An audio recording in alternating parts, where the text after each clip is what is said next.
যে সরকার যখনই তার অসৎ উদ্দেশ্য বাস্তবায়ন করতে চায় তখন সে তার বিশ্বস্ত সাংবিধানিক প্রতিষ্ঠানের যে কোনো একটাকে ব্যবহার করে। এই ক্ষেত্রে শেখ হাসিনা নোবেল পুরস্কার পেতে পারেন, কিন্তু শেখ হাসিনাই একমাত্র প্রধানমন্ত্রী সাফল্যজনকভাবে রাষ্ট্রের সাংবিধানিক প্রতিষ্ঠান, বিশেষ করে আমি কন্টেম্পটের রিস্ক নিয়েও বলছি, বিচার বিভাগকে ব্যবহার করেছে ইতিহাসের বাঁকে বাঁকে তার অসৎ রাজনৈতিক উদ্দেশ্য চরিতার্থ করার জন্য। আমি সাইফুর সাগর বলবার আগে, এটা আপনার সামনে আপনার প্রশংসা করাটা সঠিক হবে না, তবু আমি জাস্ট 10 সেকেন্ডে বলি, আপনার কাছে আমি সত্যি কৃতজ্ঞ যে যখন সমস্ত বাংলাদেশের ওই যে ভারতের মতো গদি মিডিয়া বা কোলের মিডিয়া, দালাল মিডিয়ারা নিশ্চুপ, ঠিক যেরকম মধু ফরিদপুরের মধুখালীতে দুই ভ্রাতার মৃত্যুর পর সমস্ত টিভি যখন নীরব, আপনি তখন আলোচনা শুরু করেছিলেন, জানিয়েছিলেন সারা বাংলাদেশ সব ভাষাভাষী মানুষদের, এবং আমাকেও সেদিন আলোচনায় যুক্ত করেছিলেন এই জন্য, এবং আপনার এই প্রয়াসকে আমি সাধুবাদ জানাই, আমি অভিনন্দন জানাই। আমি দু একটি বিষয়ের ফ্যাক্টস বলি। সেটি হচ্ছে, হাইকোর্টে এটি রুল জারি করেনি, হাইকোর্ট এটি চূড়ান্ত রায় দিয়েছে এবং রায় বলেছে যে গ্রেড 1 গ্রেড 2 অর্থাৎ সরকারের সবচেয়ে উচ্চপদস্থ চাকরিতে মুক্তিযোদ্ধাদের 30%, মুক্তিযোদ্ধার সন্তান দহিত্রদের 30% কোটা রাখতে হবে। অনেক কিছুদিন আগে এটা রুল জারি হয়েছিল, সরকার কি জবাব দিয়েছে আমি দেখিনি, কারণ এটা বোধহয় গত বুধবারে রায় হয়েছে এবং আমাদের হাইকোর্টের নর্মাল প্র্যাকটিস হচ্ছে ইভেন একটা ছোট রুল হলেও সেটার আদেশ পেতে 8-9 দিন লাগে, আর রায়ের ক্ষেত্রে অনেক দিন লাগে, এটা স্বাভাবিক, যাচ্ছেদেরও ব্যস্ততা থাকে। তবে এই মামলা যিনি পরিচালনা করেছেন উনিও একজন সুপ্রিম কোর্টের সিনিয়র আইনজীবী যারা মনসুরুল হক চৌধুরী, আমার তার সঙ্গে অনেকগুলো কাজ করার সুবিধা হয়েছে, অভিজ্ঞতা হয়েছে। তা আমি তার সঙ্গে মামলার তার বক্তব্য এবং আদালতের রায় যেটা মৌখিক দিয়েছেন প্রকাশ্য কোর্টে সেটারও শুনেছি, এবং আপনি যে রিপোর্টটা করেছেন এটাই যথার্থ যে সরকারের সকল চাকরিতে 30% কোটা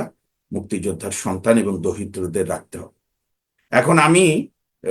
আমার সরকারের বিরুদ্ধে নানা ন্যায্য তো অভিযোগ জনগণের মতো আমারও আছে, তবু আমি দেখতে চাই আগামী রোববার সোমবার পর্যন্ত যে মাননীয় প্রধানমন্ত্রী 2018 সালে আন্দোলন ছিল, পলাশ চৌধুরী সাহেব ঠিকই বলেছেন, ওই আন্দোলনে আমরাও পর্যবেক্ষণ করেছি এবং ওই আন্দোলনের ফসলই আজকের অন্যতম একজন তরুণ নেতা এবং যাদের রাজনৈতিক দল নুরুল হক নূর, রাশেদ খান সহ, রাশেদ আহমেদ সাহেব সহ, এবং এটাই বাংলাদেশের ইতিহাস যে পাকিস্তান আমল থেকে আন্দোলনই জাতীয় নেতৃত্ব তৈরি হয় এবং সেটাই শেখ হাসিনার ভয়, যে কারণে তিনি আন্দোলন দমন করেন। যাই হোক, তো সেই আন্দোলনের পরে উনি এক ধাপ আগিয়ে গিয়ে 100 ধাপ আগিয়ে গিয়ে বললো কোটাই থাকবে না, মেধা নষ্ট হয়, এই হয় করে সরকার দেশ চালানো তো আওয়ামী লীগের কেন্দ্র কমিটির মিটিং না, কিছু নিয়ম কানুন ফলো করে এবং করতে হয় অবৈধ সরকার হলেও, এবং সেখানে সংস্থাপন মন্ত্রণালয় ক্যাবিনেটের যে সিদ্ধান্ত মন্ত্রী পরিষদে সেটার আলোকে ক্যাবিনেট সিদ্ধান্ত আর আলোকেই নোটিফিকেশন করে সমস্ত কোটা বাতিল করা হয়েছে। এখন সরকার এই তার সিদ্ধান্ত থেকে সরে আসবে কিনা এবং সরকার এই রায়ের ক্ষেত্রে তার প্রভাব খাটিয়েছে কিনা বিচার বিভাগের উপর বন্দুক রেখে, আজকে আমার সুবিধা হলো যে আমার বন্ধু ব্যারিস্টার জিলুর রহমান সাহেব এবং পলাশ চৌধুরী সাহেব সকল বক্তব্য খুব সুন্দরভাবে বলেছেন, আমি তাদের ধন্যবাদ জানাই, সমস্ত দিক এনেছেন যে সরকার যখনই তার অসৎ উদ্দেশ্য বাস্তবায়ন করতে চায় তখন সে তার বিশ্বস্ত সাংবিধানিক প্রতিষ্ঠানের যে কোনো একটাকে ব্যবহার করে। এই ক্ষেত্রে শেখ হাসিনা নোবেল পুরস্কার পেতে পারেন। আমি বলি, আইয়ুব খান ক্ষমতায় টিকে থাকার জন্য এনএসএফ বানিয়েছিল মোনায়েম খানকে দিয়ে, বিভিন্ন আপনার ছাত্র সংগঠনে এনএসএফ যেটা বললাম, তারপরে সেনাবাহিনী ব্যবহার করেছে, পুলিশ ব্যবহার করেছে, বঙ্গবন্ধু শেখ মুজিব ক্ষমতাকে প্রলম্বিত করার জন্য রক্ষী বাহিনী করেছে, পরবর্তীকালে বাকশাল করেছে। রাখি যে মুক্তিযোদ্ধার কোটা পুনর্বহাল করতে গিয়ে এখানে অসৎ উদ্দেশ্য কি আছে সরকারের, সেই অসৎ উদ্দেশ্য হ্যাঁ আমি বলছি, আপনি ধৈর্য ধরেন, ইনশাল্লাহ উত্তর পাবেন। থ্যাংক ইউ, আমি উত্তর অবশ্যই দেবো ভাই। তো এইখানে আমি এখনো বলিনি, আমি বলছি সরকারের মুভ আমরা দেখব, কারণ এই এবং আপনার যে কথা বলছিলাম পরবর্তীকালে জিয়াউর রহমান সাহেব, এরশাদ সাহেবরাও প্রশাসনকে ব্যবহার করেছে, পুলিশকে ব্যবহার করেছে, বিভিন্ন গোয়েন্দা সংস্থাকে ব্যবহার করেছে, কিন্তু শেখ হাসিনাই একমাত্র প্রধানমন্ত্রী সাফল্যজনকভাবে রাষ্ট্রের সাংবিধানিক প্রতিষ্ঠান, বিশেষ করে আমি কন্টেম্পটের রিস্ক নিয়েও বলছি, বিচার বিভাগকে ব্যবহার করেছে ইতিহাসের বাঁকে বাঁকে তার অসৎ রাজনৈতিক উদ্দেশ্য চরিতার্থ করার জন্য। তার জ্বলন্ত উদাহরণ পলাশ চৌধুরী স্যার দিয়েছে। তবু আমি দ্বিরুক্তি করব, রক্তের মাধ্যমে যে বিষয় সেটেল হয়েছিল এবং যে রক্তদানে আওয়ামী লীগের নেতাকর্মীদেরই বেশি রক্ত, এর আগে এরশাদের বিরুদ্ধে আন্দোলন ও সকল দলেরই রক্ত ছিল, জনগণের রক্ত ছিল। এবং এই যে আমি জানি আনোয়ার ভাই বিভিন্ন প্রসঙ্গ তুলবে, 75-এর 15ই আগস্ট, হানা ভোট, 79-র ভোট, জিয়া এরশাদের ভোট, এই সকল বিতর্কের একটা ফুল স্টপ বাঙালি জাতি দুইবার করেছিল। একবার হচ্ছে সংবিধানের বিধান ছাড়াই